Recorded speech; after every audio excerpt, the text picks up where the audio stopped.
The year 1905, when Los Angeles water officials began buying land and water rights in the Owens Valley.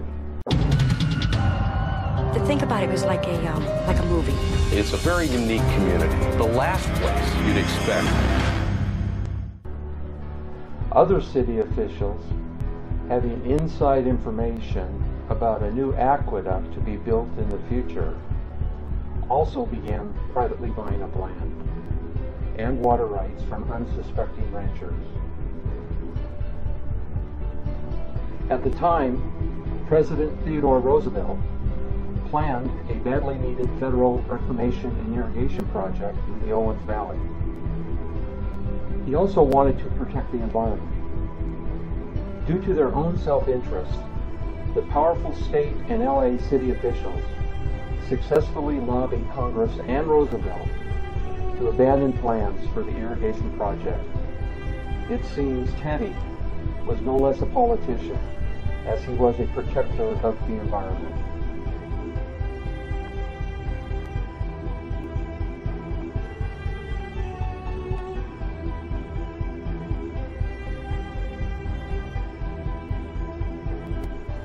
One of the LA city officials buying a property in North Owens Valley was LA Mayor Freddie Eaton. Was a self-taught engineer. In 1875, at age 19, he was the superintendent of the LA City Water Company. By 1878, Eaton was the head of the water company. As head of the water company, Eaton first hired William Mulholland as a ditch digger to build water distribution canals from the LA River throughout the city of LA. Mulholland studied to become the future chief engineer of the aqueduct that was to bring Owens Valley water to a desert Los Angeles. As LA mayor, Eaton used the aqueduct project as advanced information to enrich himself and his associates at the expense of the city of LA and the Owens Valley landowners.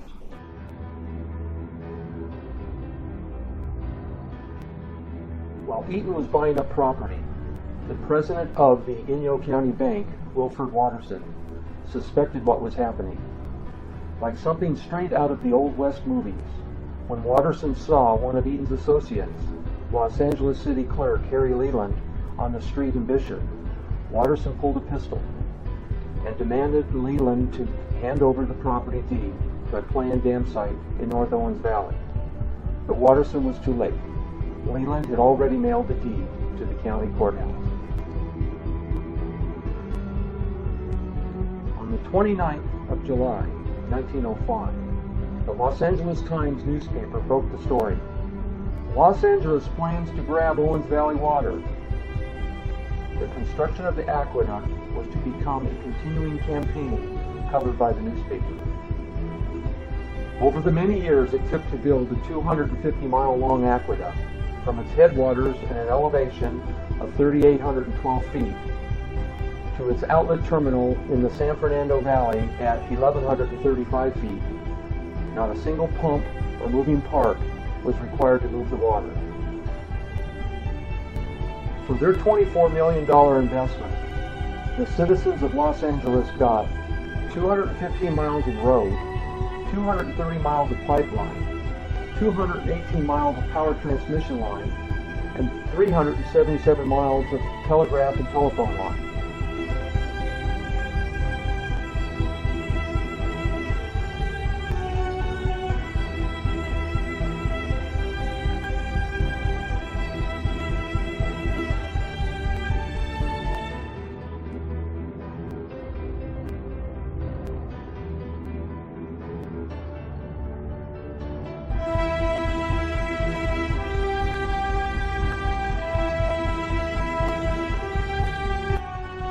"57 camps were established for laborers, who numbered at their peak 3,900, who blasted and drilled 142 tunnels totaling more than 43 miles.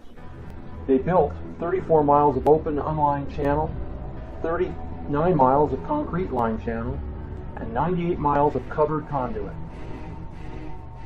The project also cost 43 lives. considered an improvement over previous large construction programs at the time. The project brought electricity to Los Angeles for the first time. 2 generating stations were built.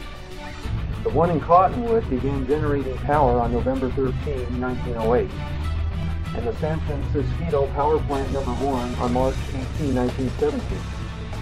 It is amazing to remember that the entire project was built with muscle, human and animal, and liberal application of dynamite. Mulholland led the survey team and began construction on an aqueduct starting in 1908. On the 5th of November, 1913, Los Angeles Aqueduct was finished and held an opening ceremony. Over 40,000 Los Angeles residents attended the grand opening. When the gates were officially opened, William Mulholland looked upon the tumbling white waters and proudly told the citizens of LA, "There it is, take it." And yet, on the day the aqueduct was opened, it was not finished. A series of drought years beginning in 1923 reminded everyone that the aqueduct lacked a head-end storage reservoir. Fred Eaton, now ex-LA mayor, the man who had inspired the aqueduct and risked his fortune to make it happen, was not at the opening ceremony. Eaton had stubbornly refused to lower his asking price for a portion of land he bought years earlier. This was the land originally planned by Mulholland to be used to build a head-end storage reservoir on the North Owens River. Mulholland, backed by the DWP boys, had stubbornly refused to raise their offer to Eaton. But without that reservoir, and low snowpack in the Sierra, meant low water flowing through the aqueduct. This land is called the Round Valley, Eaton's mountain pasture land, and was strategically located upstream of the Owens River Gorge, and was considered an excellent site for the head-end storage reservoir. Eventually, Eaton's demand for $1 million to sell it became so entrenched his relationship with Mulholland was ruptured. By now, with the aqueduct completed, Mulholland could have admitted the problem and paid Eaton's asking price of $1 million. Instead, to produce more water for Los Angeles, he ordered the drilling of wells and started buying up local irrigation canals in the Owens Valley. But while Los Angeles celebrated their new water source, Owens Valley residents fumed. Anger began to simmer as they saw their wells drying up. They watched Mulholland's Department of Water and Power fill in the irrigation ditches that once fed their fruit orchards.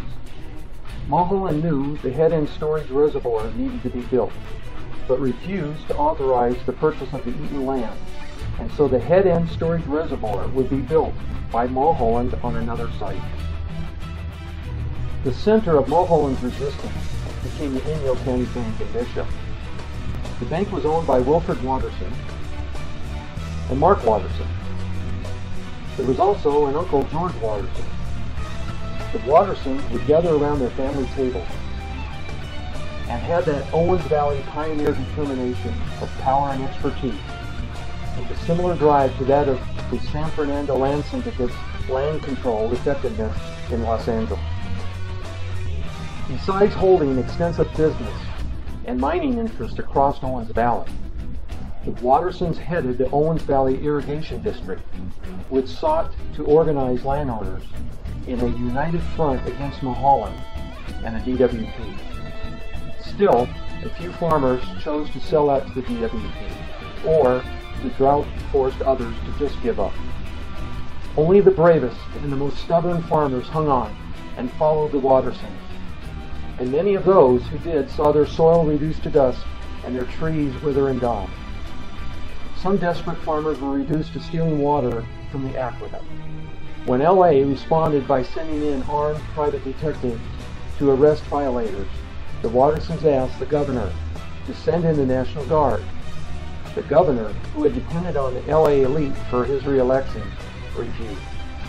In the decade that followed, Owens Valley residents got madder and madder as Los Angeles bought up, piecemeal, more and more of their land and water rights. The rage further intensified. On May 10, 1924, when Los Angeles filed a suit accusing some of the valley farmers of wrongfully diverting water into their irrigation ditches. 10 days later, the farmers answered the suit with dynamite, blowing up the spillway gate near Lone Pine. At 1:30 a.m. on the 21st of May, 1924, a party of about 40 men cut through a fence around the Aqueduct's Lone Pine Spill Gateway called Alabama Gates. The attendants were peacefully detained, and several sticks of dynamite were set off against the pipe, blowing it apart and sending the water spilling across the desert floor. Now it was war. On the 23rd of May, 1924, Los Angeles Aqueduct damage is shown after an explosion, and an aerial photo shows the damage about 3 miles north of Lone Pine. Mulholland's reaction was predictable. The old Irishman said he regretted the demise of so many of the valley's orchard trees, because now there were no longer enough trees to hang all of the troublemakers who lived there. More detectives were hired, and a $10,000 reward was offered for any information as to the identity of the dynamite gang.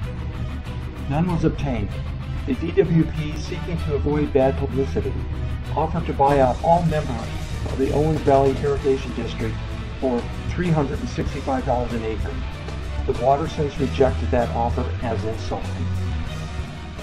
6 months later, in their most publicized move, on November 16, 1924, 70 armed Owens Valley men, led by Mark Watterson, descended on the Aqueduct's Alabama Gates, a diversion channel, valve head, and completely cut off the flow of water to the entire city of Los Angeles by opening the floodgates, emptying the water into the dry bed of Owens Lake. This time the explosions were only headlines. By the next day, 70 men had become 700 men, women, and children, who threw a gigantic picnic above the aqueduct. Businesses in Lone Pine and Bishop displayed signs in their shop windows informing their customers, "You can find me at the aqueduct." Movie cowboy star Tom Mix provided a mariachi band to entertain the crowd. When 2 carloads of armed DWP detectives arrived at the scene, the sheriff of Indio warned them not to cause trouble because, "I don't believe you will live through it." Newspapermen from San Francisco and out of state snapped pictures and wrote about plucky farmers standing up to the all-powerful Los Angeles Department of Water and Power. Now, Los Angeles asked Governor to send in the National Guard, but again the governor refused. It suddenly occurred to Mulholland that his DWP was losing the Owens Valley water war. And at just this moment, Wilfred Watterson arrived in Los Angeles to present the DWP with 2 bills. Either pay the citizens of Owens Valley $5.3 million in reparations for damage to crops and livelihood, or $12 million to buy out the entire valley. The DWP refused, pleading that legally they were not allowed to buy land that did not have water rights attached, which was true. But the DWP also promised to return to the negotiation. The Wattersons decided that they had made their point, and the occupation of the Alabama Gates ended after 4 days, but now the entire mess ended up in court. While the continued Owens Valley farmer uproar was causing aqueduct water flow interruptions, all the more reason the storage reservoir was needed that Mulholland refused to build on the Eaton land in Long Valley. Mulholland eventually settled on an area which he had considered for a potential dam site during the process of designing and building the Los Angeles Aqueduct, a section of San Francisco Canyon located north of the present-day Santa Clarita Valley, and began building the St. Francis Dam in 1924 and completed it in 1926. The bad news for the Wattersons was that this was a battlefield which favored the power structure of Los Angeles. Legal delay followed legal delay. As the court cases dragged out, slowly the farmers of the Owens Valley were squeezed between depressed markets and expensive water. What came next was predictable. On May 14, 1926, the site of a dynamite blast at Los Angeles Aqueduct about 4 miles north of Lone Pine. On the 20th of May, 1927, an explosion cut the aqueduct outside of Mojave. Over the next 2 months, there were 10 more bombings. A section of the aqueduct at No Name Canyon is shown after dynamite was used to destroy 400 feet of pipe on the 27th of May, 1927. Mulholland now sent an entire train of detectives into the Owens Valley. By far, the most spectacular and disastrous dynamiting came when the no-name siphon was blown out. This job was engineered by someone who knew how to do a real job of dynamiting. At least 2 cases of blasting gelatin were floated down the siphon. The time fuse on one of them burned as scheduled, and the resulting explosion tore a great hole in the siphon.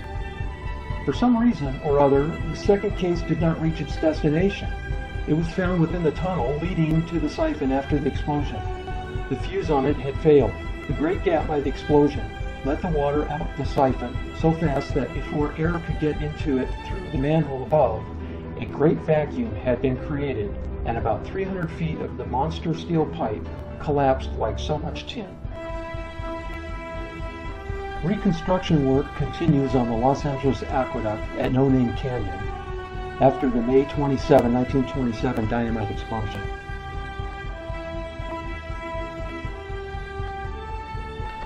Here is a map showing locations of 3 bombing sites on the Los Angeles Aqueduct in 10 days.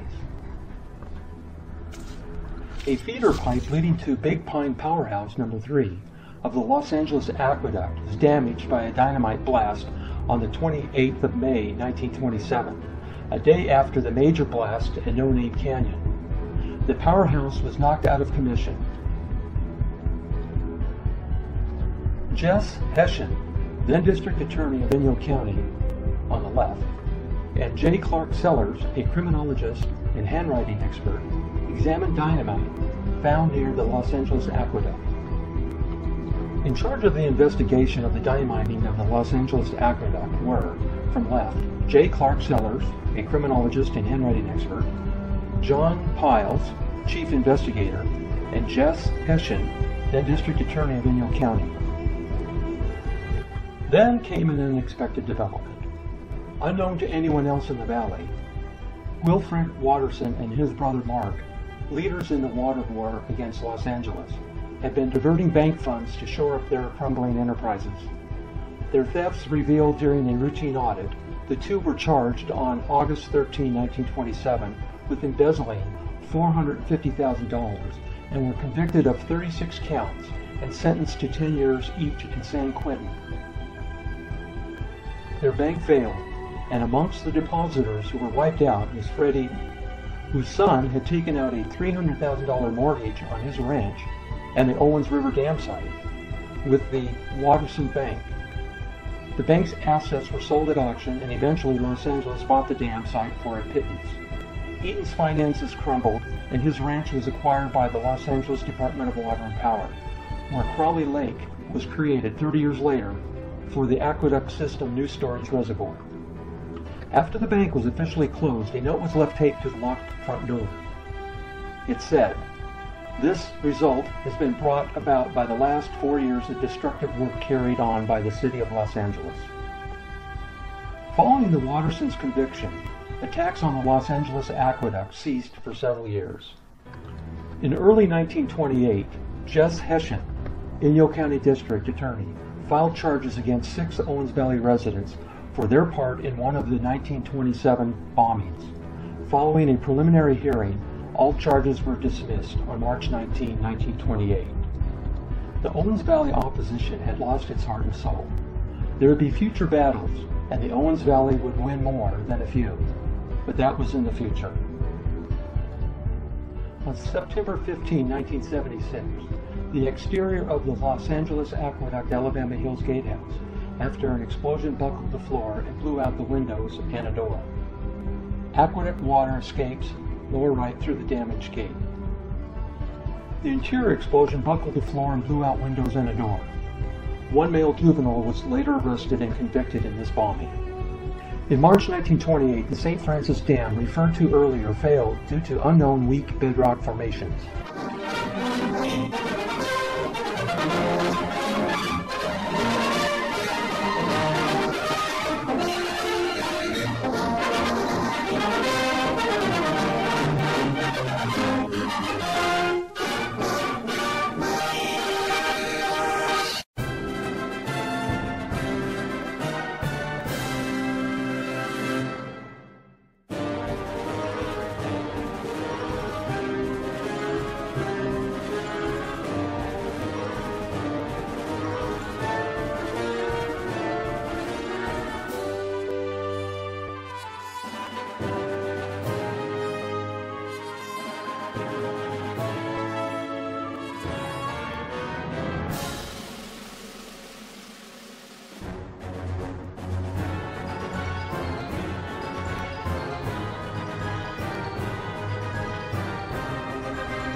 The flood caused much destruction and there were many deaths downstream along the Santa Clara River. The collapse of St. Francis Dam is considered to be one of the worst American civil engineering failures of the 20th century and remains the second greatest loss of life in California's history after the 1906 San Francisco earthquake and fire. The disaster marked the end of Mulholland's career.